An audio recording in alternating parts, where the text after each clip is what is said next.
Hey everyone, welcome to my another mini blog. শুরুতেই সবাইকে বলছি হ্যাপি নিউ ইয়ার। নতুন বছর সবার খুব ভালো কাটুক। 2024টা যে কিভাবে কেটে গেছে সত্যি বুঝতে পারিনি। তো যাই হোক, আজ ছিল 1 জানুয়ারি। আমি আর মা যাচ্ছিলাম নরেন্দ্রপুর। নরেন্দ্রপুরে শারদা গদাধর আর স্বামীজির খুব সুন্দর একটা মন্দির আছে। আমি এর আগে এখানে কখনো আসিনি, ফার্স্ট এসছি। 1 জানুয়ারি প্রতি বছর এখানে একটা অনুষ্ঠান হয়। আমার এখন মনে পড়ছে না, আমি পরে তোমাদেরকে জানিয়ে দেবো অনুষ্ঠানটার নাম কি। এই অনুষ্ঠানে কারা কারা উপস্থিত ছিলে আর তারা যদি আমার ভিডিও দেখে থাকো, প্লিজ আমাকে কমেন্টে জানিয়ে যেও।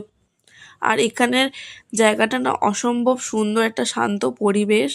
ভেতরটা না অনেকটা বেলুড় মঠের মন্দিরের ভেতরে যেরকম রাস্তাটা কিছুটা সেরকম। আমরা যখন গেছিলাম তখনও পর্যন্ত দরজা খোলেনি, সেখানে খুব সুন্দর গান হচ্ছিল।